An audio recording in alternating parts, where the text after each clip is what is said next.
be beaming, I be booming down that block. Everywhere you go, you know they know I'm hot. What's up? What's going on, my good people? Welcome back to the channel. Hope you all are doing well. If this is your first time here, I want to welcome you. Pull up a seat. Hope you enjoyed the content. And before we get into this video, I want to ask that you like, comment, share, subscribe. Go ahead and tap that bell while you're at it so you're notified anytime I drop a brand new video, go live, or schedule a premiere. All right, y'all. Today, I got some garlic noodles, and I also have a Korean barbecue cheesesteak. These are leftovers from Yard House. My family and I went to dinner last night. And I'm excited and I'm very hungry. So let's get to it. Let's get to it. Starting with the garlic noodles. Oh, it smells so good. You just smell the garlic. Yes.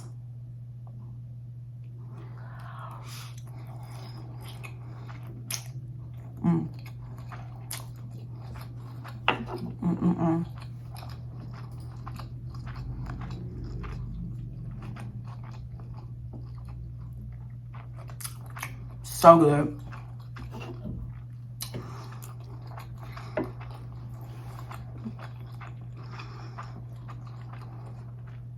I'm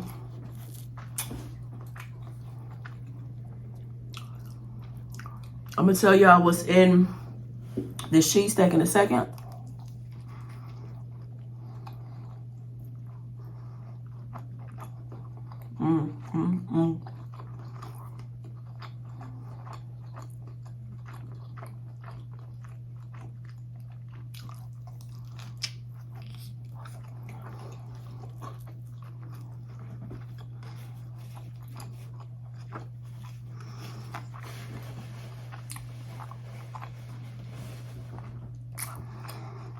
So glad I ordered that. All right. I want to tell you what's in it. It's chopped ribeye, white cheddar, kimchi, gochujang or gochujang. I don't know. Y'all let me know how to pronounce that. Caramelized onions, green onions, roasted garlic aioli. This is too good.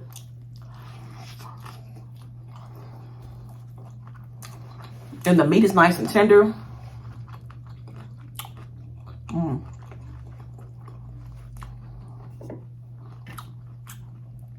Flavor on top of flavor on top of flavor.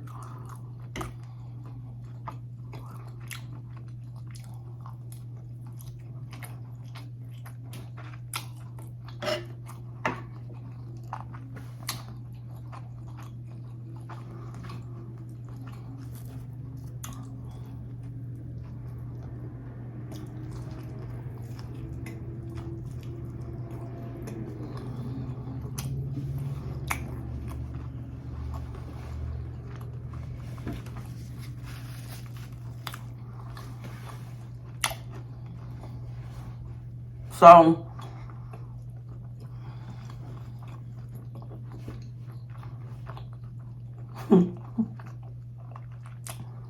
we went to Yard House last night to celebrate my mom's birthday. So my mom and dad celebrated her birthday on May 31st, but I wasn't in town. So I told her I would take her to Yard House because it's where she wanted to go. And it was a good decision. I haven't been in a minute. I always enjoy Yard House when I do go.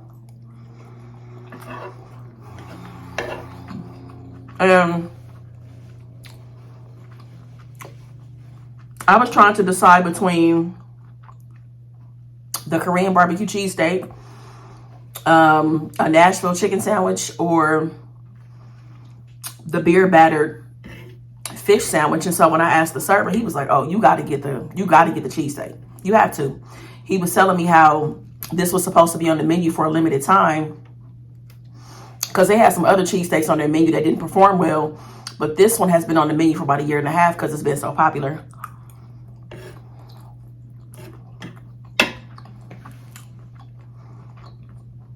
They should just go ahead and leave it on the menu. It's good. I got full so fast when I was eating this sandwich last night, y'all. I was so mad. So I had this with, it comes with regular fries, but I got it with the Parm truffle fries. And they were really good. So it was just a good outing. My dad had the fish and chips. He had a lot of fish with his food. My mom got garlic noodles.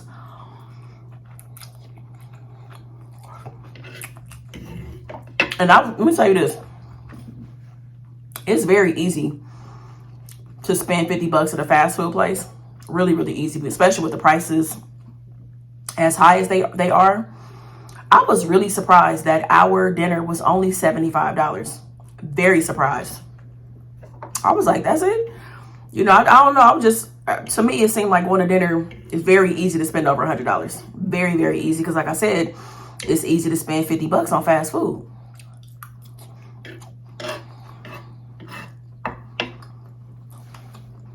By the time you order what you order, get yourself a drink, get the extra sauces that you want when you're ordering fast food, that stuff add up. Because, I mean, in addition to stuff being higher, they're charging for everything.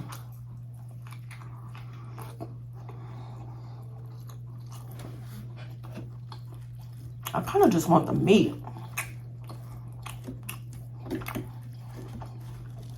This side a little hard. I warmed it up too long. Well, that's all right. I don't eat all that bread anyway.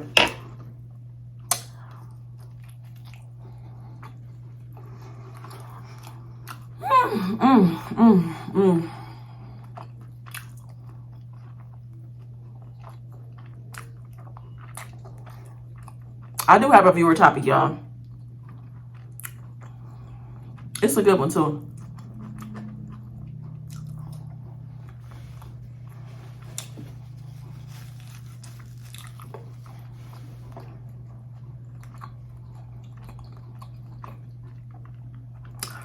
I want to say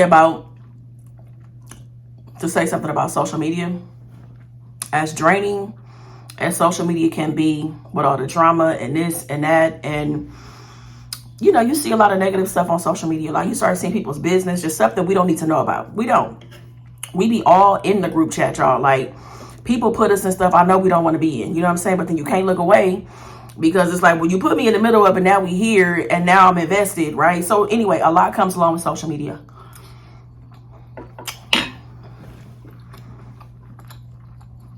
I was thinking about how one of my favorite things about social media is how you get to see people from the bottom when they started and as they rise up to the top. You know what I'm saying? Like, seeing people, I've seen so many familiar faces, y'all. People that I watched their web series back in 2010, 2011. I see them in commercials. I see them in movies. Like, I love seeing that. I love it. Like, it's just dope seeing people take off. You know, like, you see where they started and where they are and just, you know, following along on their journey. That's probably one of my favorite things about social media, for sure. Like, on that show, Sisters, I've never watched Sisters before. That Tyler Perry show. But I know that KJ Smith is one of the leading actresses. And y'all, I used to watch her, I don't even know, was it 2009, 10, 11, something like that, around that time. She was in this show called The Therapist. And it was about her and her husband going to see this therapist. And y'all, this show was beautifully shot. They dropped episodes every single week like it was a regular TV show. They were so invested, the cast and crew. And, you know, back then you putting stuff on YouTube, like, you're like, who is going to see this? This is not going to go anywhere. Like, you could think that. I'm not saying they thought that, but it's like, you can get caught up in that, you know, because things were very different in 2010 than they are now.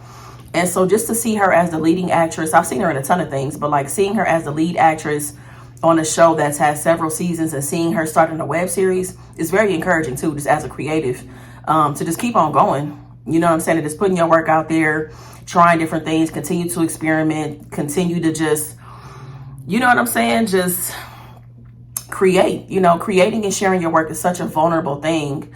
So just seeing all these different people, like just seeing them shine, it's been so dope. It has been. It's so good to see so many people get to places that they weren't sure they'd be able to make it to. So I don't know. I've been really enjoying that and seeing people just take off the way that they have been. And it's like, I'm not saying they're overnight success. Like I said, I've been watching some of these people for over 10 years. And just to see them where they are, you know, and continue to just have faith, you know, having faith, understanding the gifts that God has given them and using them, using them when you're not really sure what's going to happen next. You know what I'm saying? So, yeah, I don't know. That was just very refreshing. And like, I don't know, I've been thinking about that a lot this week. So, and I think I needed that too. Because I mean, I get frustrated with certain things as well. And you just wonder, like, do I pivot? Is this working? Should I try something different? Is my audience going to be off put by something if I do something different or whatever? You know what I'm saying? But you really got to trust yourself, trust God, and trust the process. Like, that is so important in anything that you do, but when you're creating something from the ground up and you're not really sure what's going to happen, it's very easy to get discouraged, very, very easy, because you're like, why am I doing it? Who am I doing it for? Where are the people? You start questioning a lot of stuff. So I don't know, y'all. It's been good seeing people's success. I love it. I love seeing people win. And there's so much space for all of us to make it. All of us can make it. It doesn't have to be a couple or a handful. There's really room for everybody, for real. So anyways, I'm about to go ahead and get into this viewer topic. If you have a topic or a question that you want me to ask here on the channel, go ahead and hit me up at rondasrealtalk@gmail.com, or you can also send me a DM on Instagram at rondasrealtalk. And make sure you let me know if you'd like me to say your name or not. All right, so this one came from somebody, they wanted to remain anonymous. Let's see. All right, so it says, I need some sound advice before I make a decision. My 40th birthday was last week. I took a solo trip, but I also had a party with all of my friends and family. My best friend paid for the cake, the decorations, and most of the liquor. The problem is she didn't show up to the actual party. I did not get a call or text from her. The party was on a Saturday night. It was from 6 p.m. to 10 p.m.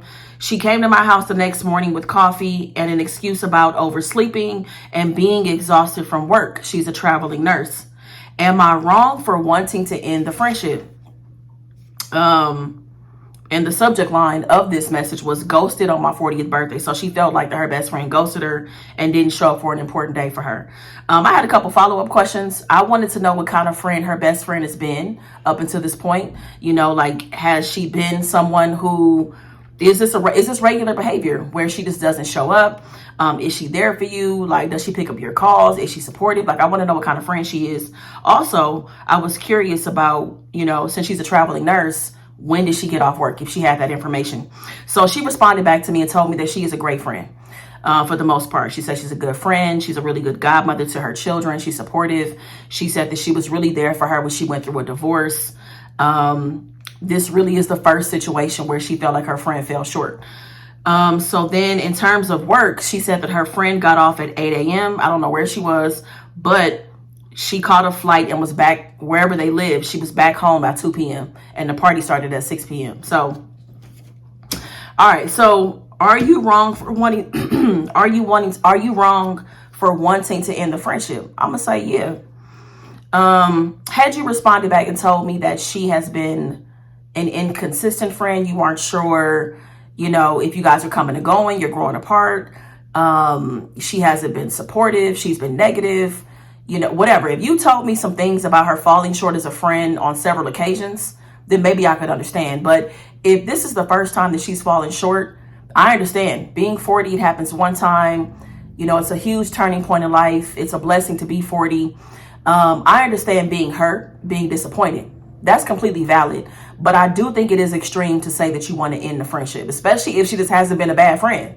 I think it is definitely realistic to oversleep.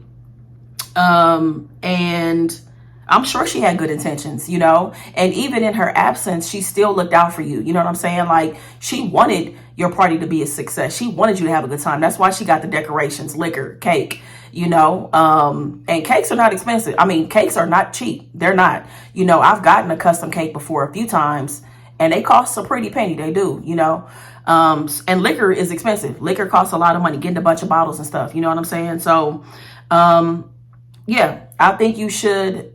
I'm sure at this point you told her how you feel, but I don't know if you're dodging her calls. I don't know if you kind of got her on hold, telling her you need some time to think through things. But, could she have called you? Sure. But, she said she overslept. So let's say she woke up at 1 o'clock in the morning. Maybe she just felt like it, the party is already over. I'm sure she's already mad.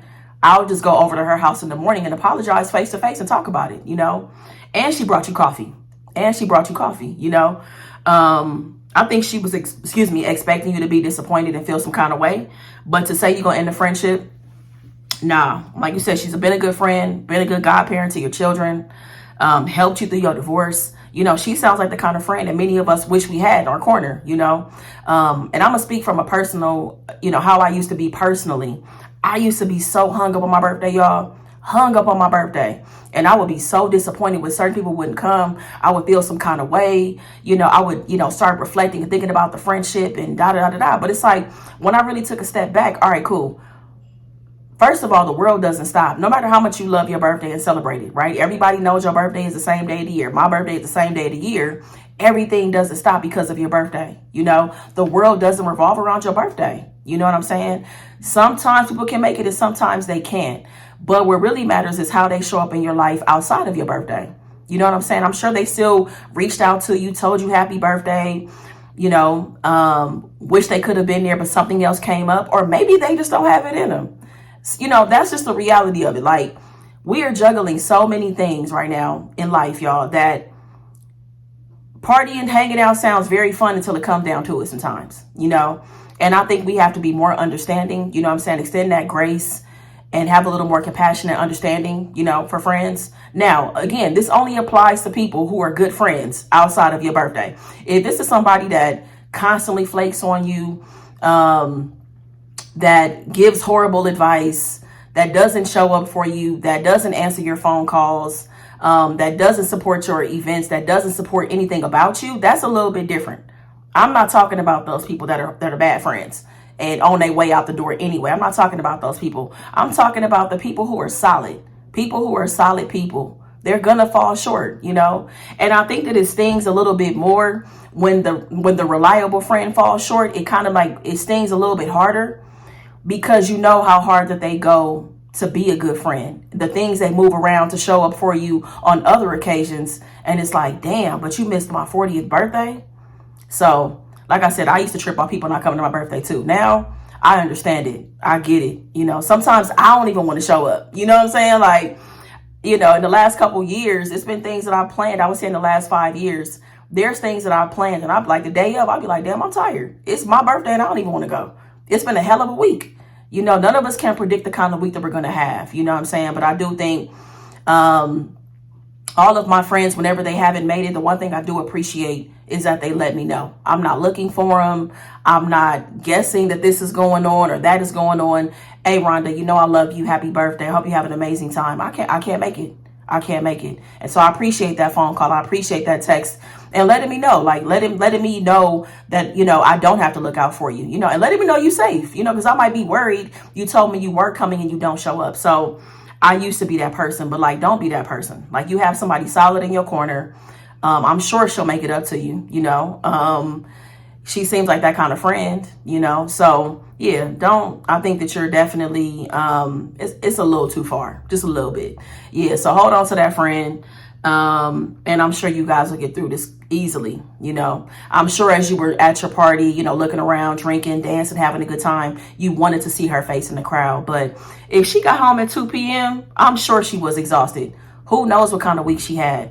Like, what if she worked 80 hours that week? You know what I'm saying? Like, nurses really, man, the shifts that they work, that life is very demanding. It is, you know, and you throw travel in the mix. That's a lot.